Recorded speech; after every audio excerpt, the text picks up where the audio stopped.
tidak akan memberikan perbedaan yang signifikan. Nah, untuk rata-rata jelas. Kalau ada yang mau ditanyakan silahkan ya.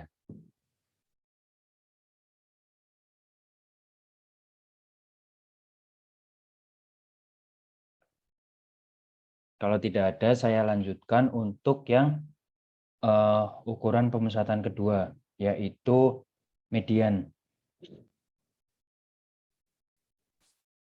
Nah, saya catatan dulu.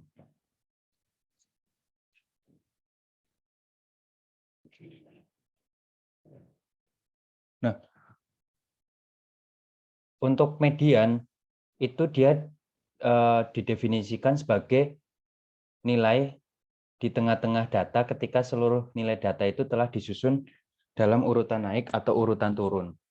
Jadi kalau kita akan menentukan nilai median itu kita tidak melibatkan perhitungan semua data gitu. Jadi semua data itu tidak dilibatkan dalam perhitungan. Karena apa? Karena dalam menentukan median yang dilibatkan itu hanya kita memperhatikan nilai tengahnya berapa, terus kemudian kita ambil. Nah, itu menjadi nilai mediannya gitu. Nah, tapi kalau kalian akan menghitung median, jangan lupa datanya diurutkan dulu dari terkecil ke terbesar ya. Jangan langsung kalian hitung gitu. Misalkan kayak tadi itu kan yang data nilai UTS nilainya belum urut gitu ya. Berarti kalian urutkan dulu. Baru setelah itu kalian bisa tentukan nilai medianya. Nah, yang dimaksud di sini setengah nilai data yang ada itu akan bernilai lebih kecil atau sama dengan median dan setengah yang lainnya bernilai lebih besar. Itu ilustrasinya itu seperti ini. Misalkan di sini kita punya garis bilangan ya, garis bilangan untuk data-data yang telah diurutkan. Nah, ini misalkan nilai terbesarnya, ini nilai terkecil ya, ini nilai terbesarnya. Kita anggap AP. Nah, kemudian di tengah-tengahnya ini ada nilai median. Nah, nilai median ini yang sisi kanannya itu jumlahnya 50% dari total data. Yang ini, yang kiri, itu juga 50%.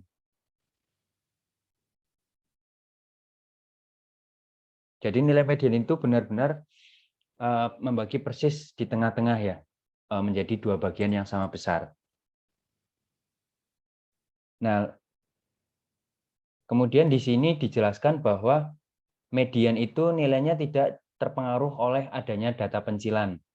Jadi ketika kita memiliki data pencilan dalam himpunan data, itu sebaiknya untuk menentukan ukuran pemusatannya itu kita pakai median, bukan pakai rata-rata, karena rata-rata itu kebalikan dari median dalam hal ini ya pengaruh nilai pencilan. Kalau median itu tidak terpengaruh, rata-rata itu sangat terpengaruh oleh adanya nilai pencilan.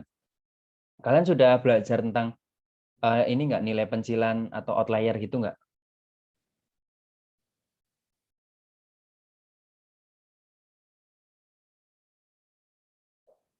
Sepertinya belum ya. Belum, Pak. Kalau belum saya carikan definisinya dulu ya.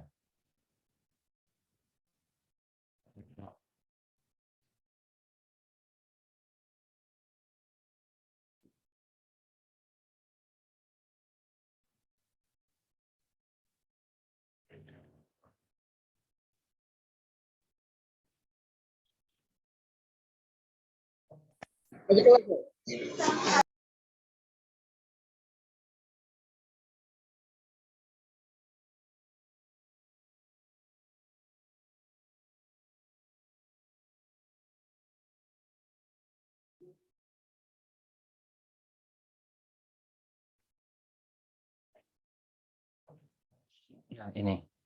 Jadi pencilan atau nama lainnya itu disebut juga sebagai outlier, itu adalah suatu nilai data yang sifatnya itu ekstrim atau sangat berbeda signifikan jika dibandingkan dengan nilai-nilai data yang lain. Atau secara sederhana kita bisa sebut data pensilan itu sebagai data yang nilainya itu paling berbeda. Nah, contoh di sini misalkan. Di sini saya punya 15 data ya. Anggaplah ini data nilai tugas kalian gitu. Ada yang dapat 80, ada yang dapat 70, dan ada yang dapat nilai maksimal 100. Tapi di sini tiba-tiba ada satu anak yang dapat 5 gitu.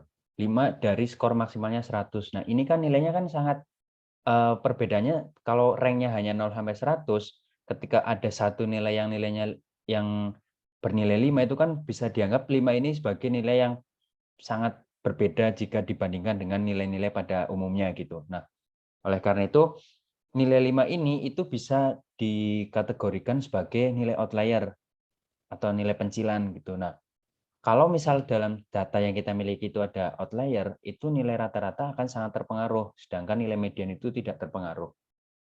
Misalkan seperti ini, kita ambil yang nilai ini ya, nilai yang di baris kedua ya misalkan, untuk biar nggak kebanyakan. Terus saya urutkan dari terkecil ke terbesar, berarti 5, terus 63, 82, 85, 100. Nah, kemudian saya ambil yang baris ketiga, kemudian saya urutkan lagi. Oh, sebentar.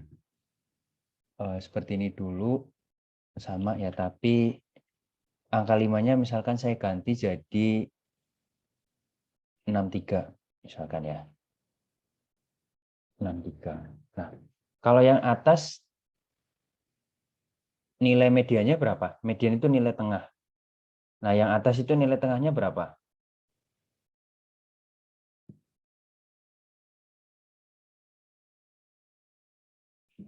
Sama dengan berapa?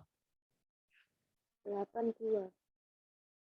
82 ya. Oke, 82. Kemudian kalau yang bawah nilai tengahnya juga sama kan? Mediannya 82. Nah, terus kita hitung lagi sekarang yang atas. Rata-ratanya berapa? Putri tolong dibantu ya, yang atas rata-ratanya berapa? Terus yang bawah juga tolong dibantu hitung yang lainnya.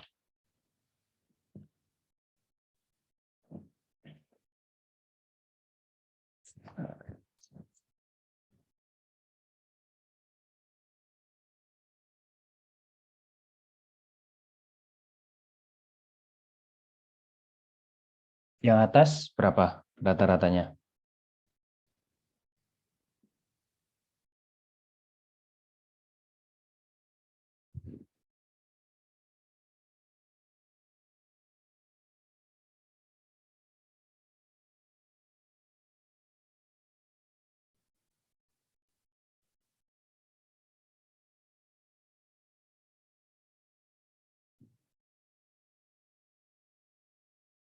Berapa yang atas?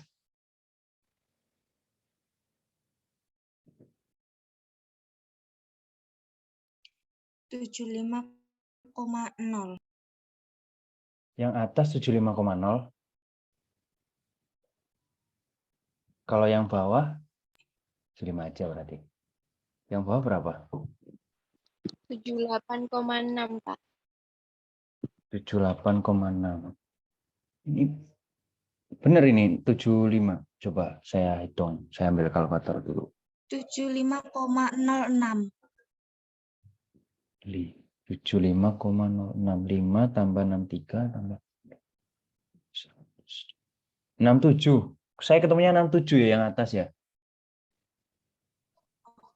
Oh, saya kira yang datanya yang di kotak itu, Pak. Oh, bukan, yang ini, yang ini. Yang 5 ini. Yang ini. 6, yang hanya yang 5 saja untuk memperlihatkan kepada kalian bagaimana nilai outlier itu mempengaruhi data yang kalian miliki gitu. Nah, yang atas ini 67. Nah, kalau yang bawah itu coba saya hitung lagi 63.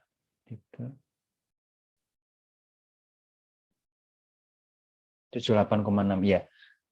Nah, kalian lihat ya. ada outlier, tidak ada outlier, mediannya sama-sama 82, tapi kalian lihat rata-ratanya ya. Sangat jomplang ya, yang bawah, yang atas itu ada outlier nilainya rata-ratanya itu hanya 67, kemudian setelah 5 ini kita hilangkan, kita ganti jadi 63, terus berarti jadi tidak ada outlier, nilai rata-ratanya langsung naik naik cukup signifikan ya, menjadi 78,6. Nah, itulah yang dimaksud dengan median itu berpengaruh, median itu tidak terpengaruh dengan adanya data pencilan. Nah, ini kalau definisi yang secara formalnya ya. Saya ambilkan dari bukunya Gravater dan Wallnau tahun 2000. Nah, selain median ini tuh nilainya tidak terpengaruh oleh adanya outlier, kelebihan yang lain dari nilai median itu adalah bahwa dia bisa digunakan pada data yang skala pengukurannya itu adalah ordinal. Tapi dia tidak bisa digunakan pada data yang nominal. Hanya ordinal, interval, dan rasio. Sedangkan kalau rata-rata itu dia hanya bisa digunakan pada data interval dan rasio saja atau data numerik saja. Nah, contoh penggunaan median untuk ini ya, untuk data ordinal. Contoh data ordinalnya seperti apa? Coba kalian yang tentukan.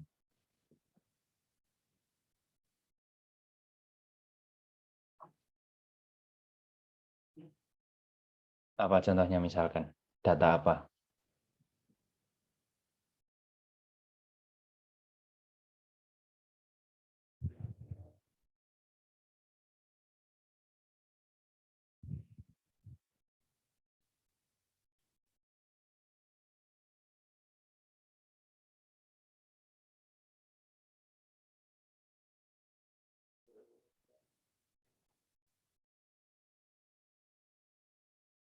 Data apa? Data ordinal, masa kalian lupa? Coba. Nova, data ordinal contohnya apa? Tingkat pendidikan ya, Pak? Tingkat pendidikan? Iya, dari SD, SMP. SD, SMP, SMA gitu ya, misalkan S1. Oke, ambil ini ya yang tingkat pendidikan bisa ya, ordinal.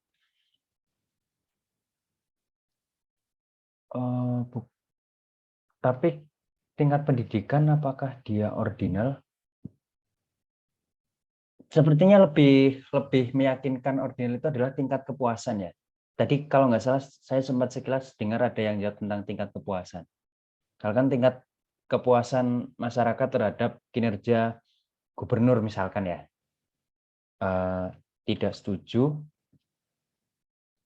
tidak puas, STP ya, sangat tidak puas, terus tidak puas, netral,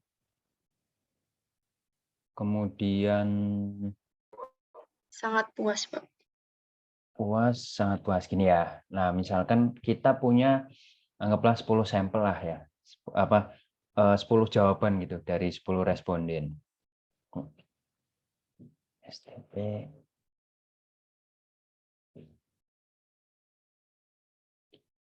STP.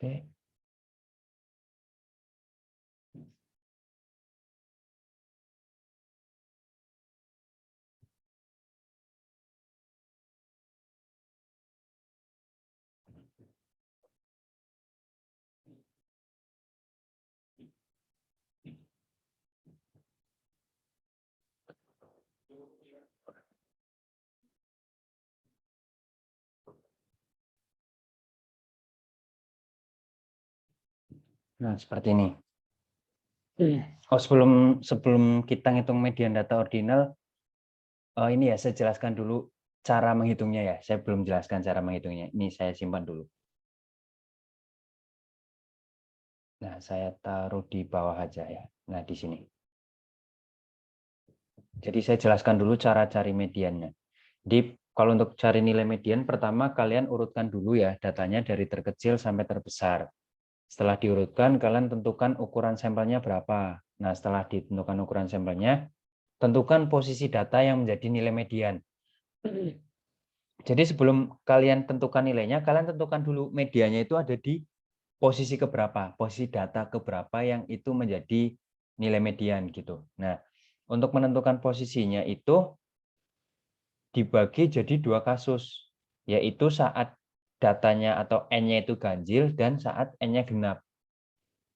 Jadi kalau ganjil itu cara menentukan posisi datanya itu pakai yang ini, yang persamaan ketiga. Median itu sama dengan data ke N+1 dibagi 2. Nah, sedangkan kalau misal datanya genap, itu medianya itu terletak pada data ke N/2 ditambah N/2 plus 1 dibagi 2. Jadi di tengah-tengah antara N/2 dan N/2 plus 1. Contoh soalnya seperti ini ya. Nah ini, kita pakai lagi yang nilai UTS. Jadi kita pertama urutkan dulu dari terkecil ke terbesar. Nah setelah diurutkan, kita tahu bahwa N-nya itu 50. 50 itu berarti kan genep. Genep, kita cari posisinya pakai yang A ini. Pakai yang B, maaf. Berarti N/2 itu 25. N/2 plus 1 berarti 26. Berarti medianya itu terletak pada data ke 25,5. 25 tambah 26 bagi 2. Nah, kemudian kita sekarang lihat di sini. Di tabel yang sudah diurutkan. Data ke 25 itu nilainya 24. Kemudian data ke 26 nilainya juga 24. Berarti untuk dapat nilai data ke 25,5, caranya itu adalah data ke 25 dan 26 ini dijumlahkan, kemudian dibagi 2.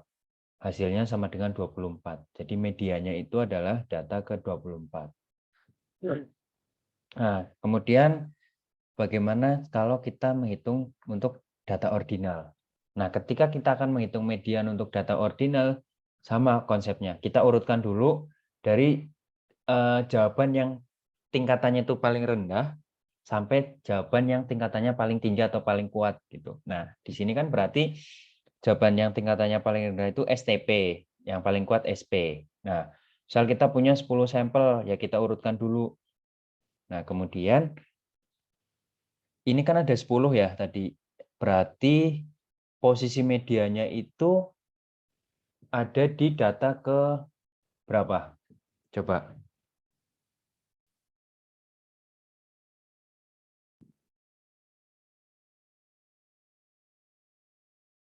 5 dan 6, Pak.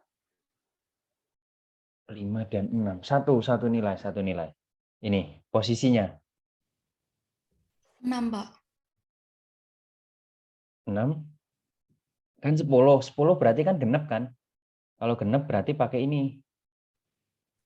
Maaf, Pak, itu Data 11 ke... sepertinya. Oh, 11 ya saya nulisnya ya? Bentar. Oh iya, kelebihan 1, maaf. Nah ini, 10. Kita punya 10. Genep ya berarti. Berarti kan pakai yang ini lagi kan, yang N/2 ditambah N/2 plus 1 dibagi 2. Nah, 10/2 kan 5. Berarti medianya itu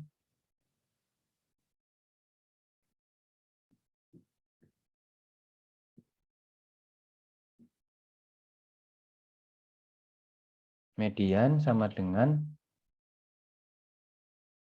data ke 5 ditambah data ke 6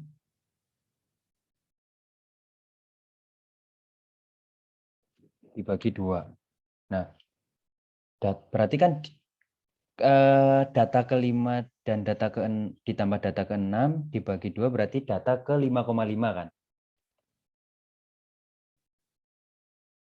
Ini yang perlu kalian perhatikan. Kalau misalkan kalian ketemunya data yang numerik, yang skalanya berarti interval atau rasio, kalian bisa langsung dapat nilainya ya, data ke 5,5 berarti data ke 5 tambah data ke 6 bagi 2. Tapi kalau kalian ketemunya yang di data ordinal, kalian tidak bisa baginya dengan cara tidak bisa bagi seperti itu. Karena apa? Karena apa namanya, di data ordinal itu kan angka itu kan memang ada urutannya, tapi angka-angka itu kan tidak bisa dikenakan operasi aljabar ya. Operasi aljabar itu berarti tidak bisa dijumlah, tidak bisa dikurangi gitu. Nah, strateginya itu adalah seperti ini. 1, 2, 3, 4. Nah, ini ya. Oh, misalkan gini.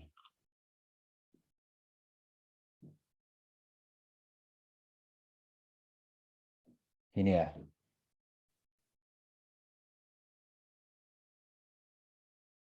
Nah, kalian lihat sekarang. Data kelimanya itu dia sama dengan tidak puas. Data keenamnya itu sama dengan netral ya. Nah, berarti kan kalau kita mau tahu data ke 5,5-nya itu kan tidak bisa TP ditambah N dibagi 2 kan. Nah, kira-kira strateginya kalian data ke 5,5-nya itu kalian mau ambil TP atau N untuk digunakan sebagai medianya?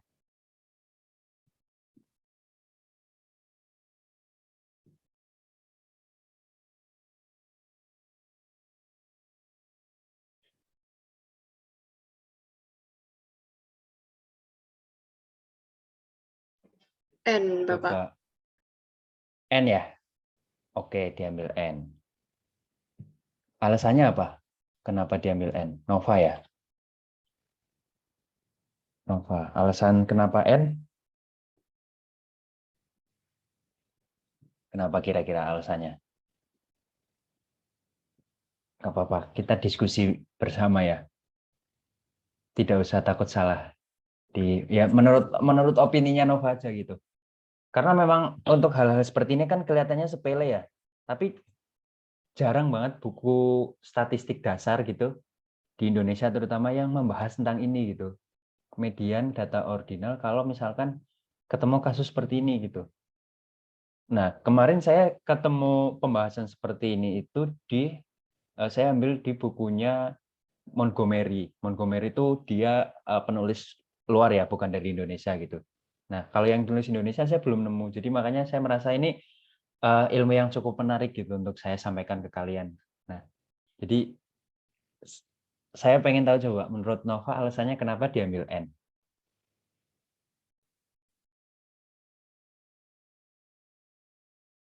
Kaitkan lagi dengan ukuran pemusatan. Ukuran pemusatan itu dia nanti akan menjadi nilai yang dianggap mewakili karena apa namanya jawaban dianggap berpusat di situ gitu, menjadi nilai yang satu nilai tunggal yang akan mewakili data secara keseluruhan gitu.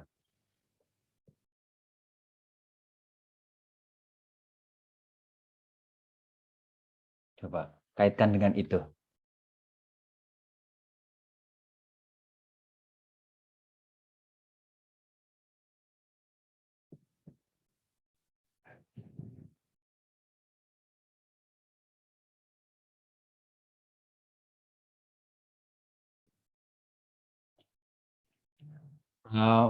Mungkin menurut Nova misal alasannya karena N itu tingkatnya lebih tinggi, jadi ya udah saya ambil yang tingkatannya lebih tinggi aja gitu. Oh, seperti itu. Ya, lebih ke kanan gitu, Pak. Oh, berarti alasannya karena diambil yang tertinggi gitu ya, yang lebih ke kanan gitu. Tingkatannya lebih kuat. Oke. Jawabannya saya tampung dulu. Nah, kalau ada nggak yang punya jawaban medianya TP gitu, Pak?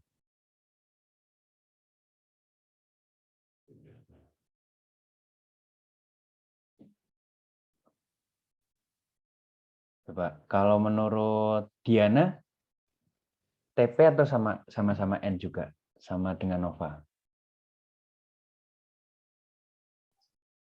Sama-sama N, Pak. Soalnya kalau misalnya dibulatin 5,5 itu ikut 6. 6, oke. Ada nggak yang punya opini saya jawab TP gitu? Dari 35 peserta berarti ya, 35 kelas A, ada nggak yang berpendapat saya kecenderungannya lebih ke TP Pak gitu? Coba, ada nggak? Kalau Mutiara apa? Menurut Mutiara apa? TP atau N?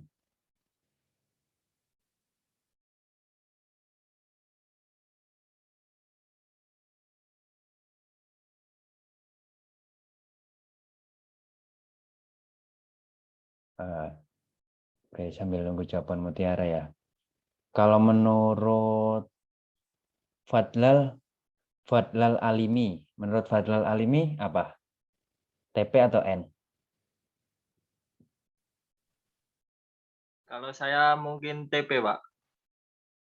Oke, nah ternyata ada kan yang punya opini TP, alasannya Pak Fadlal? Karena data-data yang sebelumnya itu kayak data 1, 2, 3, 4 itu kan lebih ke tidak puas. Yang kanan itu jumlahnya lebih sedikit daripada yang kiri mungkin. Oke, karena jawaban memiliki kecenderungan tidak puas gitu ya? Atau Ya, jawabannya yang di arah nilai-nilai yang kecil gitu ya? Pak. Kecenderungan ada di sekitar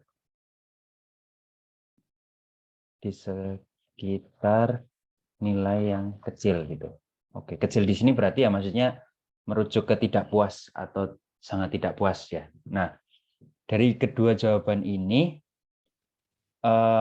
apa namanya? Yang lebih tepat itu adalah TP, tidak puas. Alasannya apa? Alasannya ketika kalian bertemu dengan yang seperti ini, kan kalian tidak bisa ngitung dibagi 2 terus ketemu angka berapa dikalibrasikan ke dalam jawabannya masuknya TP atau netral gitu. Nah, untuk menentukan masuknya TP atau netral, kalian manfaatkan informasi di sekitarnya. Kalian lihat sekarang ya, TP sama netral. Kalau yang di sekitar TP, yang kiri TP, itu ternyata jawabannya lebih banyak. TP ini tidak hanya satu saja, ada 2. Kemudian netral ini hanya ada 1. Kemudian selain 2 ini, itu apa namanya, kecenderungannya itu lebih kuat yang ke tidak puas ya, karena kalau kita lihat yang kanannya netral itu yang puas 2, yang sangat puas 2, tapi kalau yang kiri itu lebih banyak ke sangat tidak puas. Jadi lebih condong jawaban dari 10 responden ini adalah lebih condong ke tidak puas. Makanya untuk menentukan mau diambil yang TP atau netral itu kita condongnya ambil yang ini, yang TP dengan alasan yang tadi sudah saya sebutkan, bisa juga pakai alasan yang tadi Fadlal ya. Ya, yang tadi Fadlal sebutkan gitu. Oke, jadi itu untuk median data ordinal ya, data kategorik. Nah, kemudian saya lanjut untuk median data kelompok. Jadi pada data kelompok, sebelum kalian menghitung nilai mediannya, kalian terlebih dahulu ini apa namanya, tentukan posisinya juga. Jadi baik itu pada data tunggal maupun pada data kelompok, kalian harus tentukan dulu posisinya nilai median itu ada di data keberapa. Nah, baru setelah itu kalian cari nilainya. Kalau di data kelompok nyari nilainya itu dengan cara lihat tabel distribusi frekuensi. Maksudnya tabel ini ya, tabel yang data tunggal. Tapi kalau pada data kelompok, cari nilainya itu pakai rumus ini dengan memanfaatkan nilai-nilai pada tabel distribusi frekuensi. Karena di sini kalau kita lihat rumusnya itu BME. BME itu tepi batas bawah kelas yang memuat nilai median. Kemudian ada FKS. FKS itu adalah frekuensi kumulatif sebelum kelas yang memuat nilai median. Kemudian frekuensi median, frekuensi kelas yang memuat nilai median ya, F median ini. Kemudian P-nya itu lebar kelasnya berapa. Nah, contoh tadi kita pakai lagi yang data nilai UTS. Tadi kan kalau berdasarkan yang ini, kita peroleh bahwa posisi median itu ada pada data ke 25,5 ya.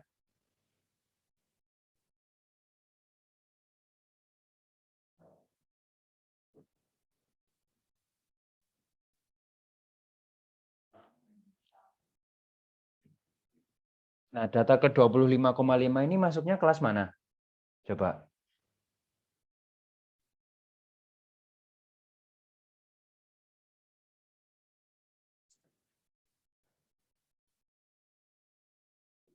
Kelas 4, bukan? Kelas 4? Yakin kelas 4? Coba dicek lagi.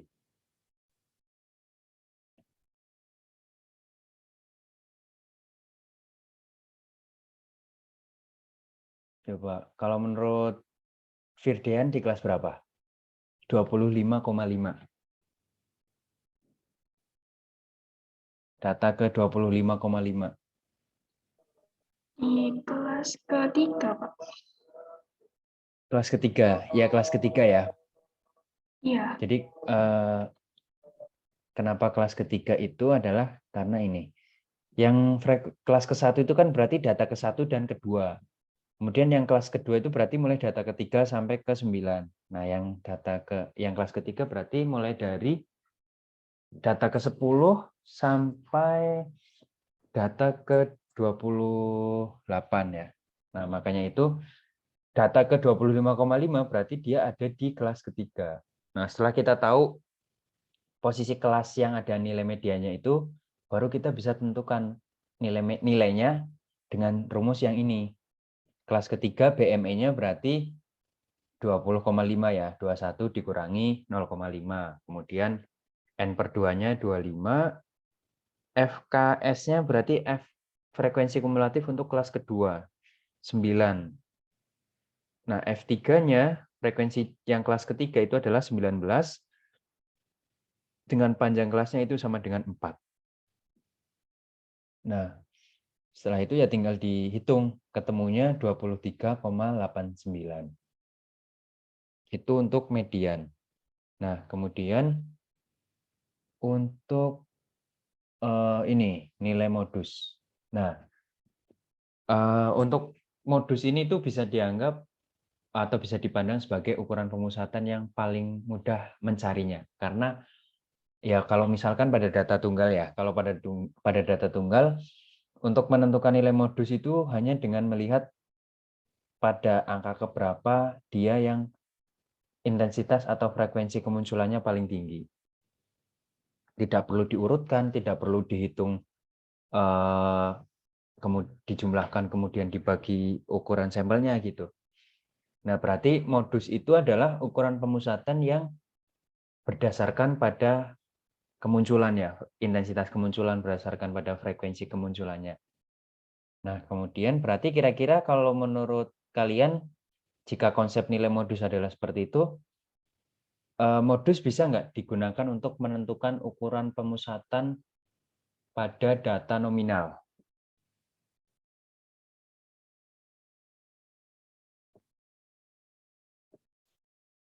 Menurut kalian bisa nggak?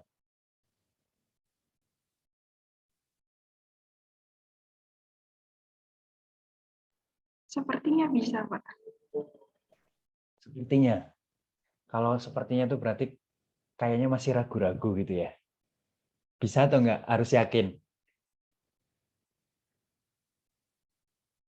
Ingat konsepnya modus itu adalah dia hanya berdasarkan pada intensitas kemunculan. Mana yang paling banyak muncul itu adalah modusnya. Kalau kayak gitu, kalau datanya yang kita punya itu adalah data nominal berarti bisa nggak kalau konsep acuannya itu hanya berdasarkan paling banyak muncul tuh yang mana gitu.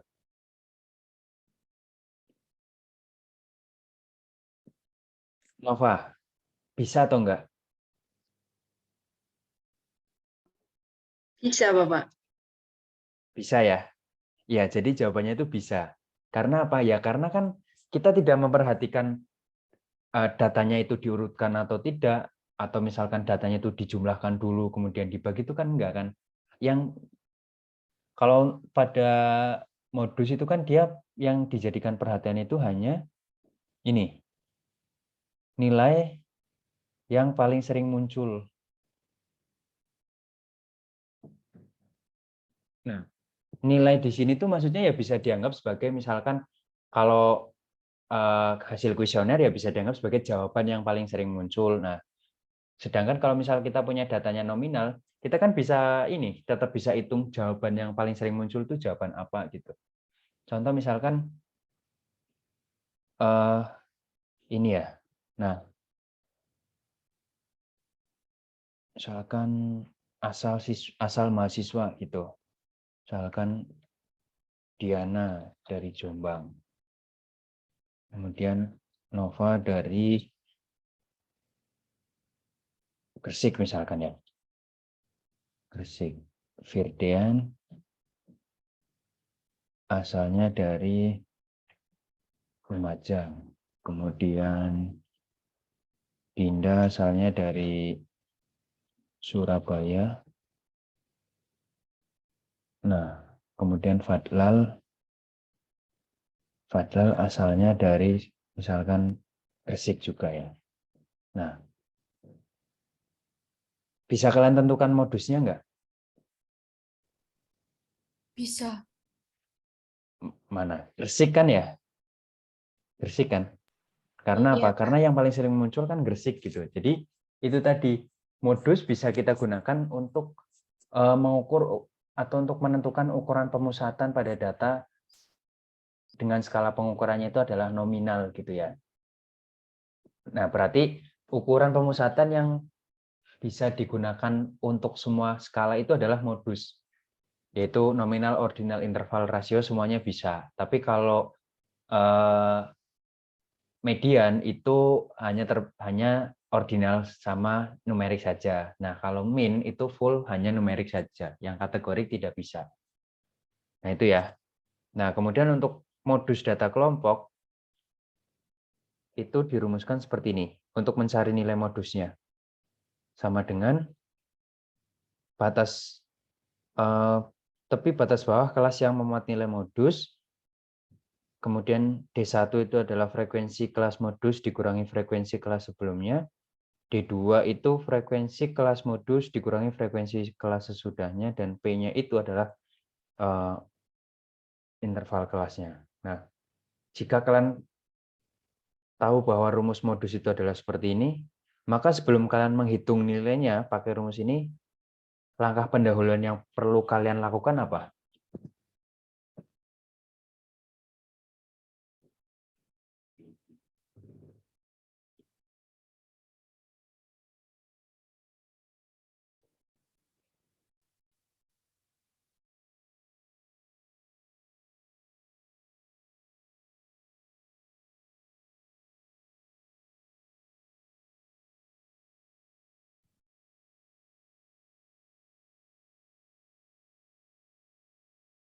Apa kira-kira?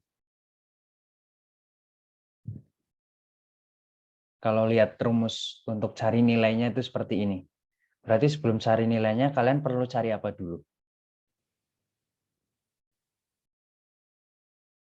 Coba, BMO. Tepi batas bawah kelas yang memuat nilai modus. Berarti sebelum kalian cari nilainya, kalian harus cari apa dulu?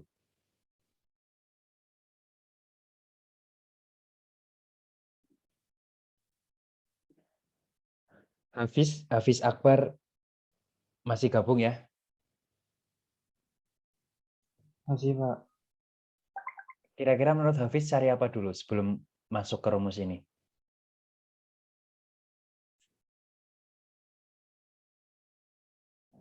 Batas bawah, Pak. Batas bawah kelas yang memuat nilai modus.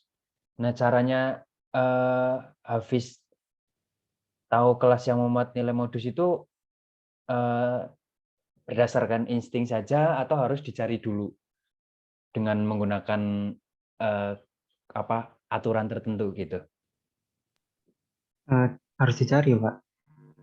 Nah, cara nyarinya gimana kira-kira? Cara nyari kelas yang memuat nilai modus menurut Hafiz kira-kira. Dengan acuannya itu adalah ini. Modus didefinisikan sebagai nilai yang paling sering muncul atau dengan kata lain yang frekuensi kemunculannya paling tinggi. Berarti kalau pada tabel distribusi frekuensi, cara nyari kelas yang memuat nilai modusnya itu acuannya apa?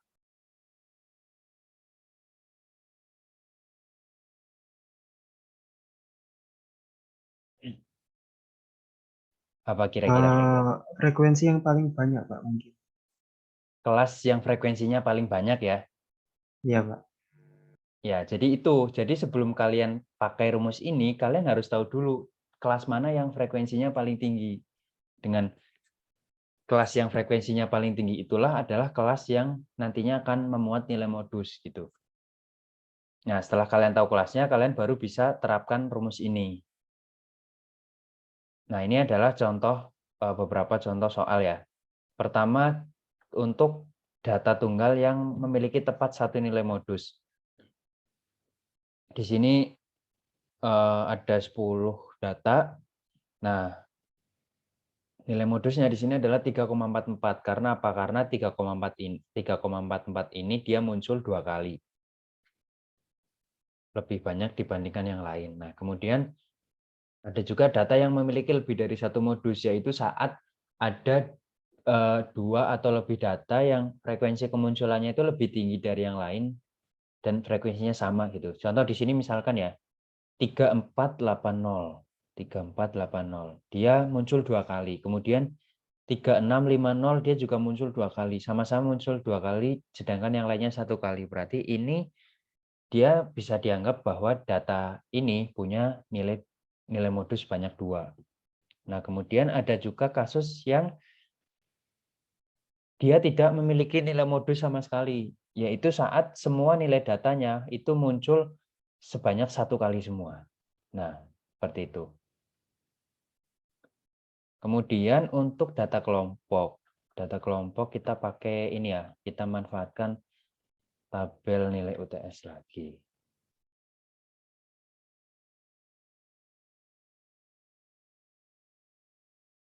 Nah, ini. Kita memperoleh informasi bahwa kelas yang memuat nilai modus adalah kelas ketiga. Alasannya karena di kelas tersebut frekuensinya paling tinggi jika dibandingkan kelas yang lain, yaitu 19.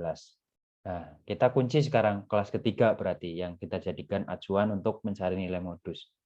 Berarti BMO-nya berarti BMO kelas 3, yaitu 20,5. Kemudian D1 berarti F3 min F2, 12 ketemunya. 19 min 7. Kemudian D2-nya 19 min 12 sama dengan 7 dikali 4.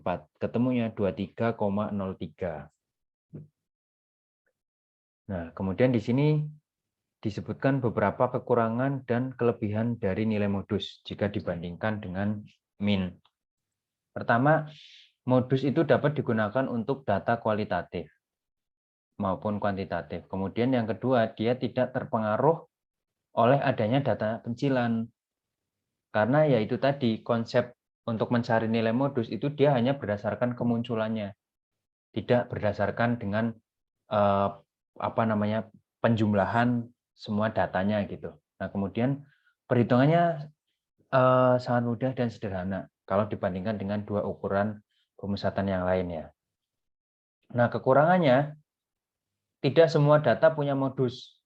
Kemudian yang kedua, jika pada suatu data ternyata memiliki modus lebih dari 1, maka kita tidak dapat menggunakannya sebagai ukuran pemusatan data. Karena kalau namanya ukuran pemusatan itu kan ya harusnya kan satu nilai tunggal gitu ya. Nilai tunggal yang mewakili gitu. Nah, sedangkan di sini kalau ada 2 berarti kan bukan tunggal lagi gitu. Jadi kalau ada 2 dia tidak bisa digunakan sebagai ukuran pemusatan. Nah, Itu untuk nilai modus. Kemudian saya lanjut ke, sebentar sebelum saya lanjutkan.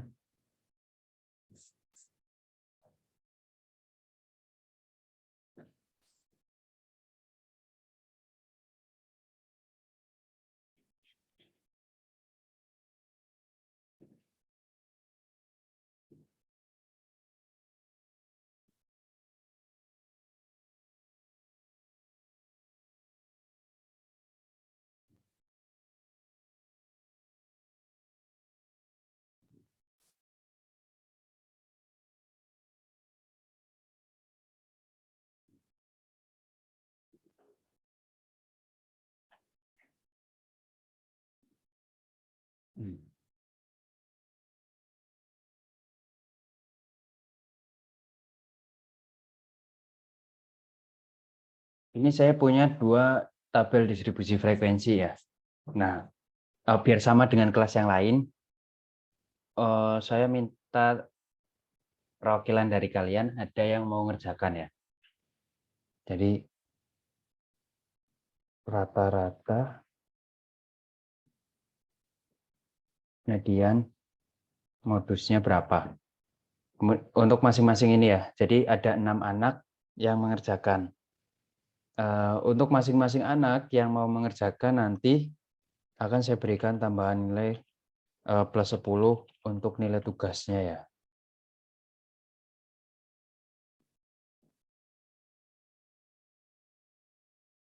Nah, tapi karena ini berhubung kita kan waktunya malam hari ya, biar durasi kita Zoom-nya itu tidak terlalu lama, ini saya saya berikan kelonggaran dikerjakan tidak sekarang gitu. Tapi saya tunggu sampai besok pagi ya. 6 orang siapa?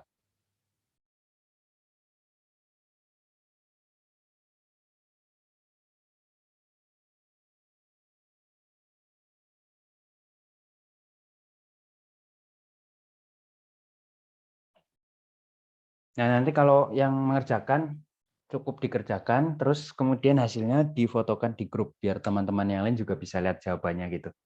Siapa nih? Yang pertama dulu ini siapa yang mau untuk rata-rata? Jawab sekarang nggak boleh, Pak. Kalau sekarang boleh, tapi jangan lama-lama ya, 10 menit. Nggak apa-apa. Yaudah kalau gitu sekarang aja ya. Dipasin sampai jam 8 deh. Ini kan 7.49 ya, sampai jam 8. Berarti ini Firdean ya. Firdean. Oke. Kemudian 5 lagi siapa? Median. Saya, Pak. Hafiz. Oke. Hafiz. Terus lumayan loh, nanti kalau misalkan tugas kalian dapat 100 berarti jadi dapat 110 gitu. Terus yang modus siapa? Yang untuk data pertama ini? Diana, Pak. Diana, oh ya, Diana Claudia ya. Diana, biar saya ingat nanti pas masukkan nilainya, 024. Gedean tadi 006 ya, 006. Hafiz berapa Hafiz? 265 ya? 265, Pak. 265. Oke, untuk yang ini, yang kelas kedua, yang bukan kelas kedua, apa tabel frekuensi yang kedua? Siapa yang rata-rata? Pak, boleh. Nova ya. Nova 021. Kemudian 2 lagi siapa nih? Amanda, Pak. Amanda 216. Oke. Amanda 216. Nah, terakhir Fitri, Pak. Fitri ya, Fitri Rohmalia. Oke, Fitri Rohmalia. Nah, karena saya lihat antusiasmenya cukup tinggi ya, nanti saya buka lagi sesi untuk kuartil. Tapi kayaknya kalau kuartil itu kan takut kemalaman, saya tunggu 10 menit, tapi setelah Zoom selesai gitu ya, dikirimkan nanti di grup. Oke, ini dikerjakan ini dulu aja. Silakan. Izin jawab, Pak. Ya, Kalau di tabel pertama itu rata-ratanya 71,42. ini ya tolong dikirimkan ke grup ya. Apanya, jawabannya, terus nanti saya tampilkan di sini.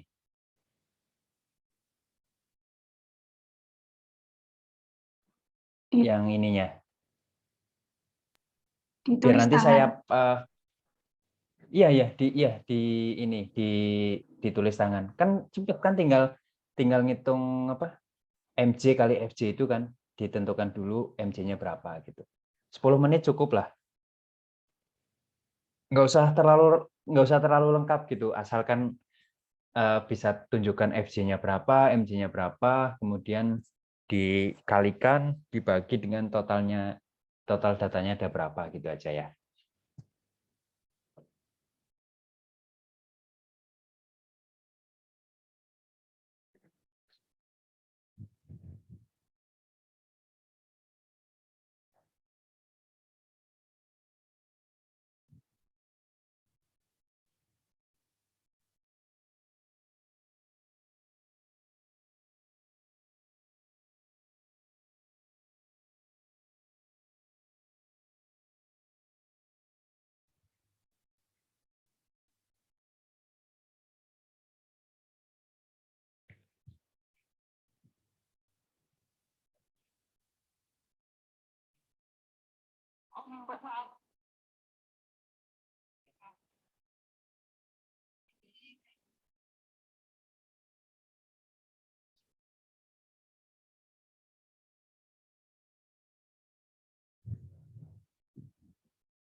Di grup ya, Pak? Oh ya, Udah ya, ntar saya download dulu ya.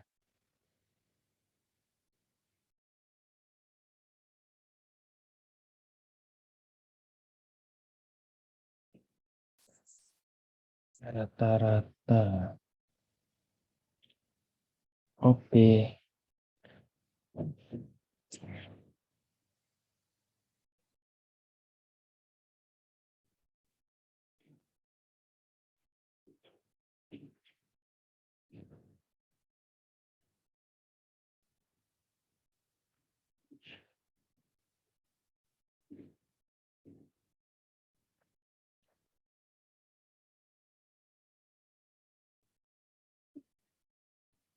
Ya. Sambil nunggu jawaban yang lain ya, saya sambil bahas untuk jawaban dari Firdean. Jadi di sini rata-rata itu di sini langsung dituliskan seperti ini.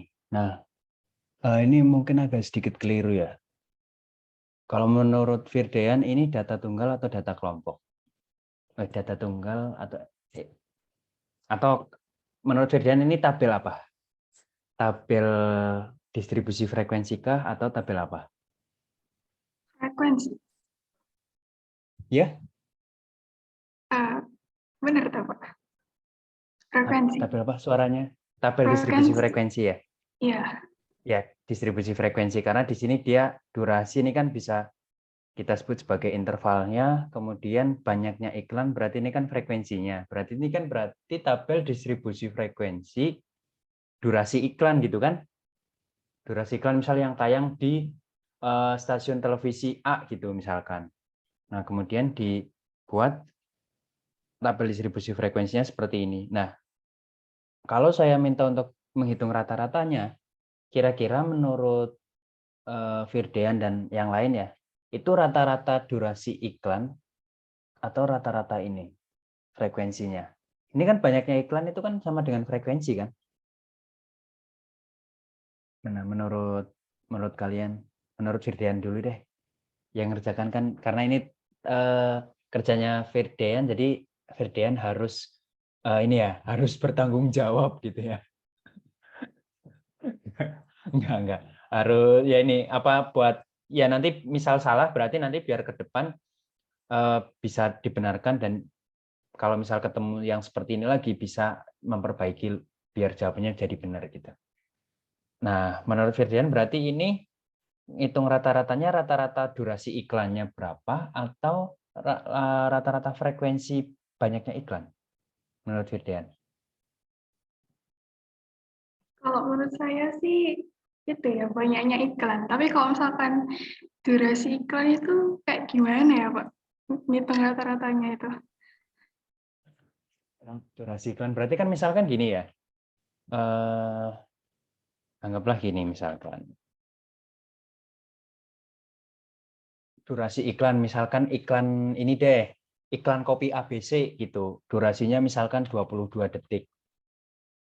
Apalagi iklan apalagi ABC. Kemudian Eskiko misalkan ya. Eskiko 25 detik. Nah, kemudian iklan Denko misalkan. Durasi iklannya ambillah 29 detik misalkan. Dan seterusnya sampai yang terakhir berarti untuk yang kelas terakhir apa ya misalkan yang biasanya iklannya lama. Ya, iklan Shopee lah misalkan ya. Mohon maaf, Pak. Iklan Shopee. Ya. Ternyata saya salah nangkep. Saya mau benerin dulu ya, Pak. Udah Iya, paham. ya sebentar ya. Saya jelaskan dulu ya. Jadi ya sebenarnya masih masuk akal juga kalau misalkan kita mau hitung rata-rata durasi iklannya berapa kan?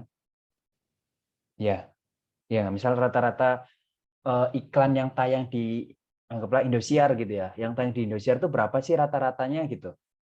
Ya, kalau misal kita punya data tunggalnya seperti ini itu kan bisa kita jumlahkan satu persatu kemudian dibagi totalnya. Nah, ternyata sekarang enggak, saya hanya berikan tabel sepertinya saja gitu. Berarti kalau mau hitung rata-ratanya berarti ya pakai yang ini ya, pakai yang untuk rata-rata data kelompok itu gitu, bukan rata-rata banyaknya iklan gitu ya.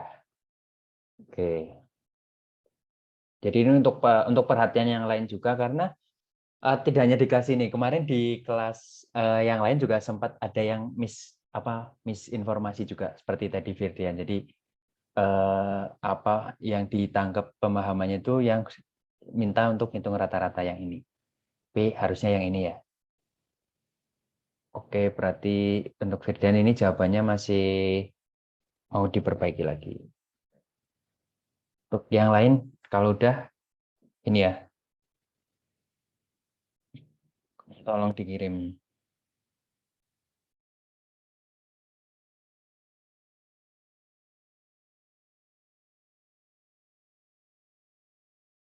Mohon maaf, Pak. Kalau misalkan waktunya kelamaan mungkin bisa di grup WA aja. Soalnya katanya Bapak kan sampai jam 8, Pak. Oh ya. Oke, nggak apa-apa. Berarti ya karena saya kan juga nggak enak sama kalian ya. Siapa tahu ada yang mau yasinan, ada yang diundang tetangga tahlilan gitu kan. Saya kan juga nggak enak. Nanti masa nggak datang tahlilan karena ini ada dosen ngajak Zoom gitu kan, saya nggak enak juga ya. Jadi untuk pertemuannya saya cukupkan sekian. Berarti ini nanti untuk kuartilnya saya jelaskan di video pembelajaran aja ya. Oke, berarti untuk berarti 6 orang yang tadi mau jawab, nanti jawabannya dikirimkan ke grup ya. Nanti saya komennya di grup juga gitu. Oke. Nah, untuk